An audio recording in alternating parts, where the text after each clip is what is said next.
اعوذ باللہ من الشیطان الرجیم بسم اللہ الرحمن الرحیم وما ابرئ نفسی ان النفس لامارۃ بالسوء الا ما رحم ربی ان ربی غفور رحیم صدق اللہ العظیم۔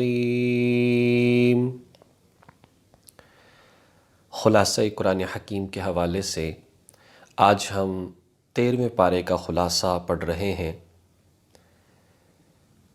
12ویں پارے کے اخیر میں حضرت یوسف علیہ السلام کا واقعہ چل رہا تھا۔ بات یہاں تک پہنچی تھی، حضرت یوسف علیہ السلام جیل میں تھے، وہاں پر 2 اور قیدی بھی تھے، انہوں نے خواب دیکھا۔ حضرت یوسف علیہ السلام نے خواب کی تعبیر دی اور تعبیر کے مطابق ان میں سے ایک قیدی اپنی ملازمت پر واپس دربار میں چلا گیا۔ حضرت یوسف علیہ السلام نے اس سے کہا کہ بادشاہ سے جا کر کہنا کہ ایک شخص جو کہ بے گناہ ہے وہ جیل کے اندر موجود ہے، لیکن وہ قیدی باہر جا کر اس بات کو بھول گیا۔ پھر بادشاہ نے خواب دیکھا اور خواب کی تعبیر چاہی، معبرین نہ بتا سکے، تو پھر اس قیدی کو یاد آیا کہ حضرت یوسف علیہ السلام جیل میں ہے، وہ ضرور تعبیر بتائیں گے۔ چنانچہ اس نے بادشاہ سے ذکر کیا اور مصر کے بادشاہ نے حضرت یوسف علیہ السلام کو اپنے پاس دربار میں بلایا۔ یہ بات سمجھ لینی چاہیے، مصر کے ہر بادشاہ کا لقب فرعون ہوا کرتا تھا، جیسے حبشہ کے ہر بادشاہ کا لقب نجاشی ہوتا، اور روم کے ہر بادشاہ کا لقب قیصر ہوتا، ایران کے ہر بادشاہ کا لقب کسریٰ ہوتا۔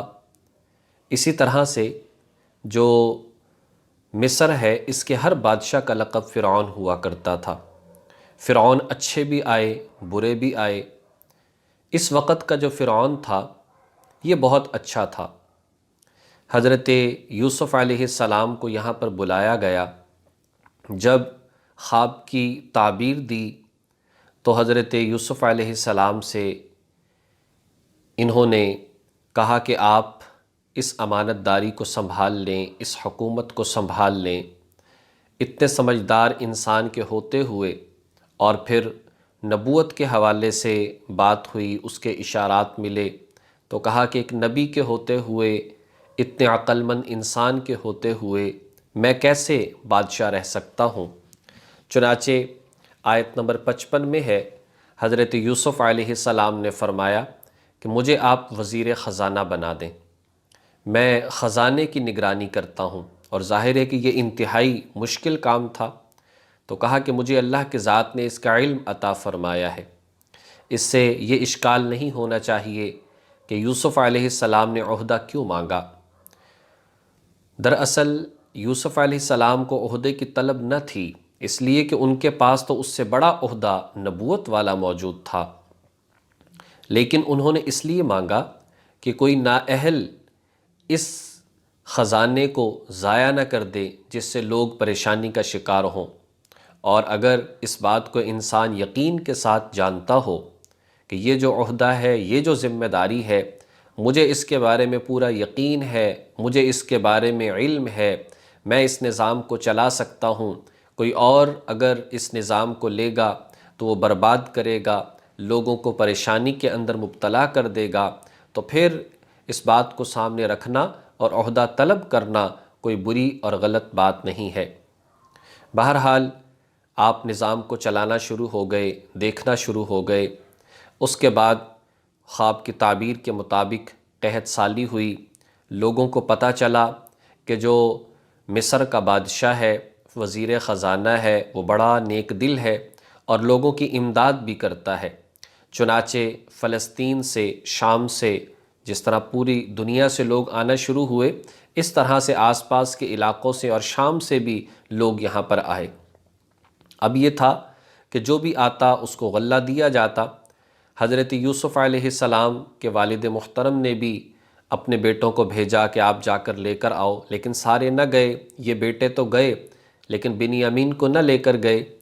تو جا کر کہنے لگے کہ ہمارا ایک بھائی اور بھی ہے، والدین بھی ہیں، ان کے حصے کا غلہ بھی دے دو۔ تو یوسف علیہ السلام نے فرمایا جس کو غلہ چاہیے اسے خود لانا پڑے گا۔ چنانچہ آئندہ وہ بنیامین کو بھی ساتھ لے کر آئے۔ والد صاحب اس بات پر تیار نہ ہو رہے تھے، لیکن جب اس بات کو کہا گیا تو وہ تیار ہو گئے۔ کچھ پیسے بھی حضرت یعقوب علیہ السلام نے دیے کہ ظاہر ہے کہ ان کے پاس قحط سالی تھی لیکن پیسے تو تھے، تو تھوڑے بہت پیسے لے کر غلہ دیا جاتا تھا۔ حضرت یعقوب علیہ السلام نے جو پیسے دیے، جب یوسف علیہ السلام کے سامنے پیسے رکھے گئے تو انہوں نے پیسے بھی واپس کر دیے اور غلہ بھی دیا۔ اور اس کے بعد پھر جو ہے جب یہ وہاں سے جانے لگے تو پھر حضرت یوسف علیہ السلام نے اس ایک بھائی کو یہاں پر جو ہے وہ رکھنے کی تعبیر، یہ جو آیت نمبر 70 کے اندر آتی ہے کہ جو ایک غلہ ناپنے کا پیمانہ تھا اسے بنیامین کے خزانے اس غلے کے اندر رکھ دیا۔ اور پھر جب یہ نکلنے لگے تو چونکہ بات تو پہلے ہی ہو چکی تھی، بھائی کو بتا دیا تھا رات میں حضرت یوسف نے بنیامین کو کہ میں تمہارا بھائی ہوں، یوسف ہوں، اور سارے حالات بھی لے لیے تھے۔ چنانچہ جب وہاں سے نکلے تو اعلان کروایا گیا جی بادشاہ کا پیالہ گم ہو گیا ہے، وہ قیمتی ایک برتن تھا، لہٰذا کہا جی کہ اس کی سزا کیا ہونی چاہیے؟ تو انہوں نے خود ہی کہا جس کے پاس نکلے گا وہی جو ہے اسی کو رکھ لیا جائے گا اور قیدی بنا لیا جائے گا۔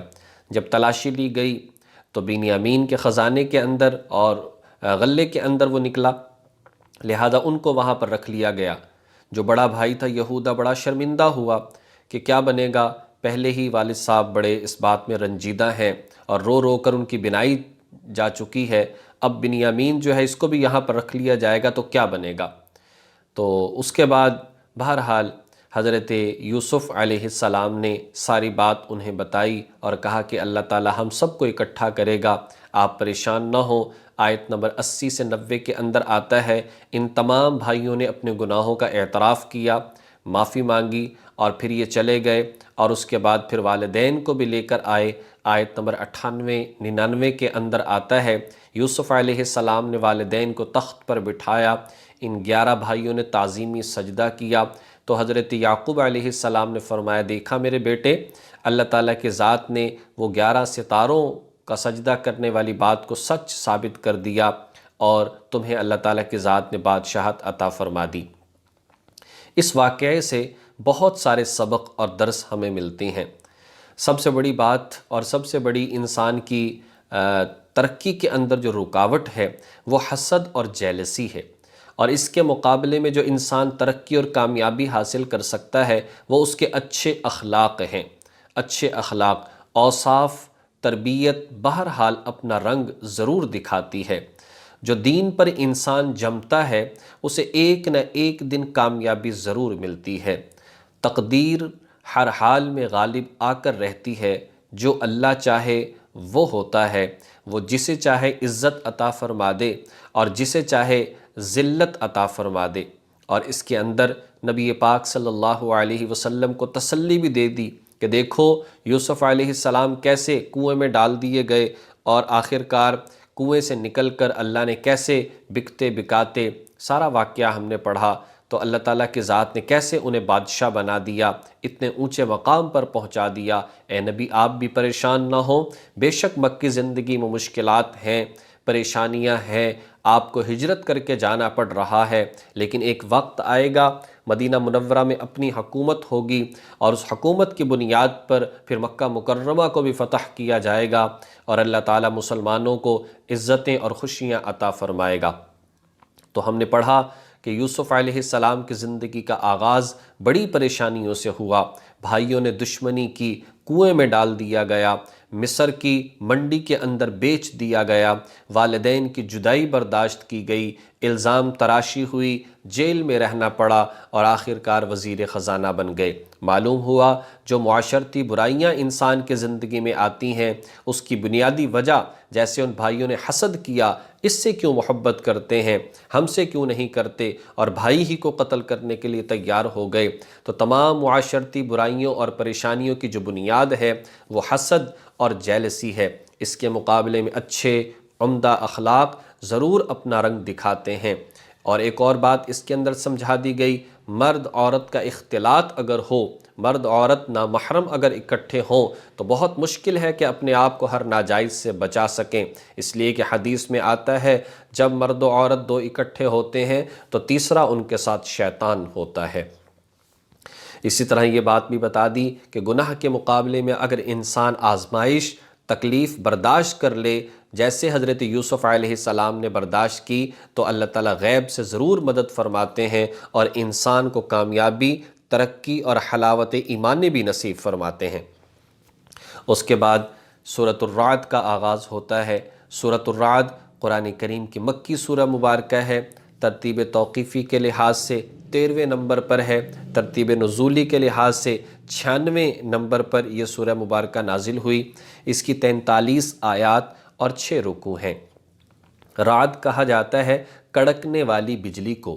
آیت نمبر 13 میں چونکہ اس کا تذکرہ ہے اس لیے اس کا نام رعد رکھا گیا۔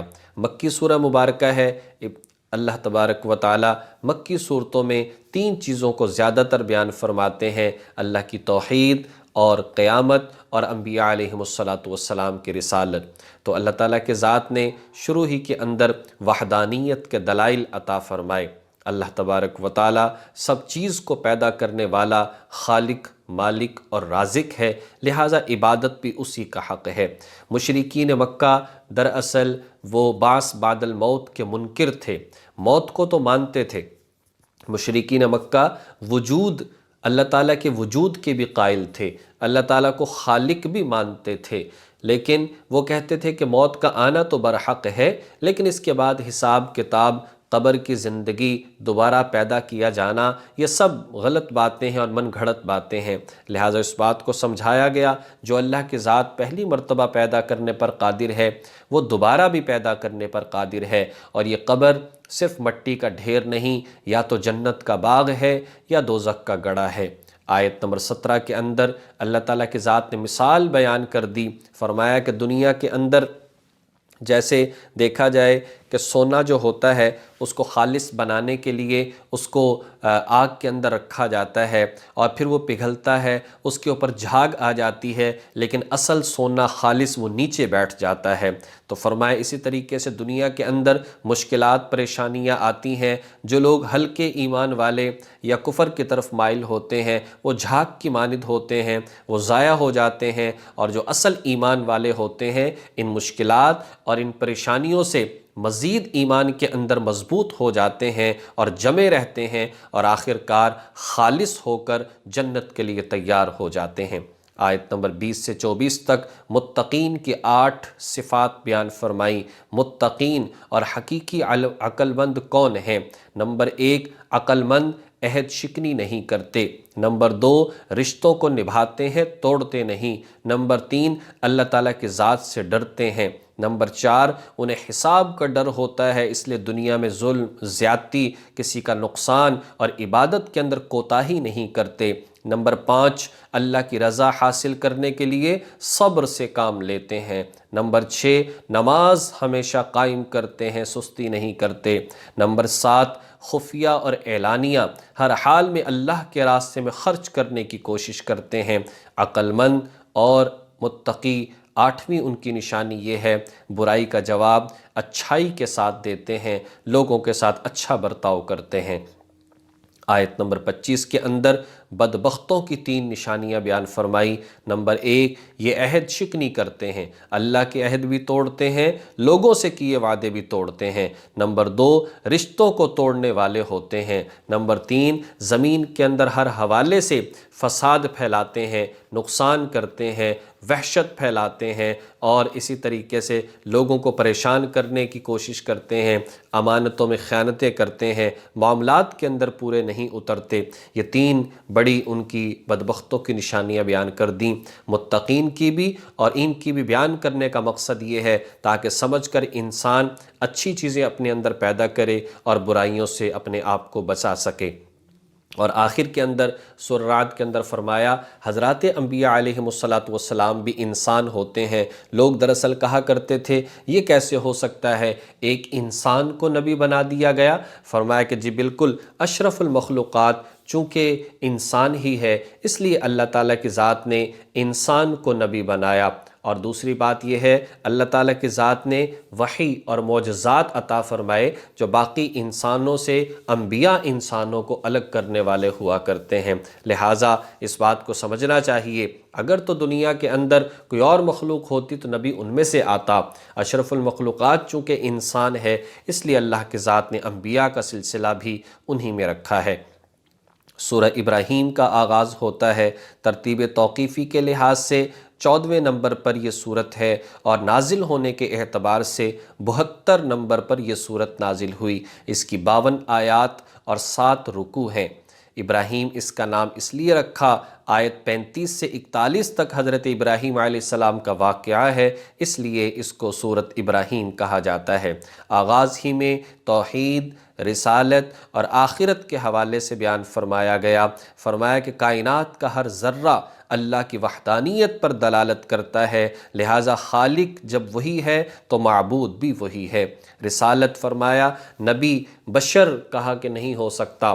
مشرکین کہا کرتے تھے نبی کیسے ہماری طرح کا انسان ہے، کھاتا پیتا ہے، اس کو تو فرشتہ ہونا چاہیے تھا۔ تو ارشاد فرمایا دنیا میں اگر فرشتے بستے اور شریعت کے مکلف ہوتے تو اللہ ان کے لیے نبی پھر فرشتہ ہی بنا کر بھیجتا، لیکن چونکہ دنیا میں بستا انسان ہے، رہتا انسان ہے، عملی نمونے کی ضرورت ہے، تربیت کی ضرورت ہے، انسان کے ساتھ ضروریات اور تقاضے ہیں، اور وہ ایک انسان ہی پورا کر سکتا ہے، لہٰذا انسان ہی کو نبی بنا کر بھیجا۔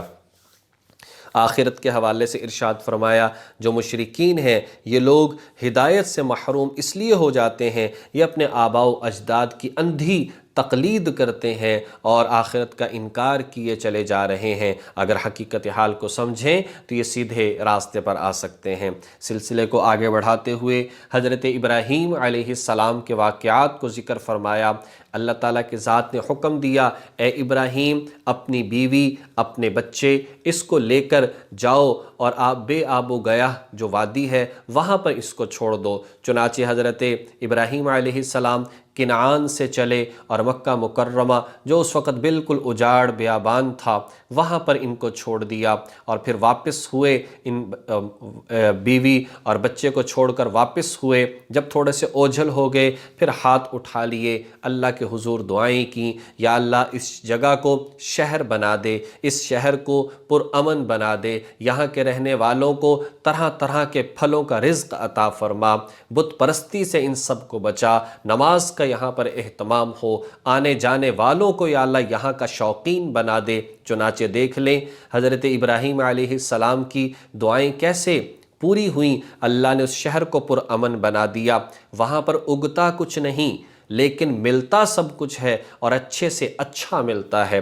بت پرستی کتنی زیادہ تھی، اللہ نے اس ساری جگہ کو بت پرستی سے پاک کر دیا، لاکھوں لوگ وہاں پر نماز پڑھتے ہیں، اور جو چلا جائے جو نہیں گیا ہر ایک کا دل اور ہر ایک شوقین ہے کہ میں وہاں پر چلا جاؤں اور مجھے اللہ یہ توفیق دے دے۔ اس کے بعد حضرت ابراہیم علیہ السلام نے اللہ کی ذات کا شکر ادا کیا۔ آیت نمبر 90 میں ہے الحمدللہ الذی وہب لی علی الکبر اسماعیل و اسحاق، یا اللہ میں آپ کا شکر ادا کرتا ہوں آپ نے 90 سال کی عمر میں مجھے یہ بیٹے اور اولاد عطا فرمائی۔ رب اجعلنی مقیم الصلاۃ ومن ذریتی ربنا وتقبل دعاء۔ ربنا اغفر لی ولوالدی وللمؤمنین یوم یقوم الحساب۔ سورت ابراہیم کی آیت 40-41 جو ہم ہر نماز کی آخر کے اندر دعا مانگتے ہیں، یا اللہ مجھے بھی نماز کا پابند بنا، میری اولاد کو بھی نماز کا پابند بنا، اور ہماری دعاؤں کو قبول کر لے، یا اللہ ہمارے بڑوں کی، والدین کی یا اللہ بخشش فرما دے۔ اور آخر کے اندر شکر کی حقیقت کو بیان کر دیا کہ دیکھو اللہ تبارک و تعالیٰ نے نعمتیں عطا فرمائی ہیں تو اس کا حقیقی شکر ادا کرو، اور شکر کی حقیقت یہ ہے کہ وہ نعمتیں جس مقصد کے لیے عطا فرمائی ہیں اس مقصد میں ان نعمتوں کو استعمال کیا جائے، اللہ کی نافرمانی سے اپنے آپ کو بچایا جائے۔ اور 13ویں پارے کے اخیر کے اندر فرمایا قرآن کریم اللہ رب العزت کا پیغام ہے، لوگوں کے لیے ہدایت ہے، اس سے نصیحت حاصل کرو اگر دنیا اور آخرت میں کامیابی چاہتے ہو۔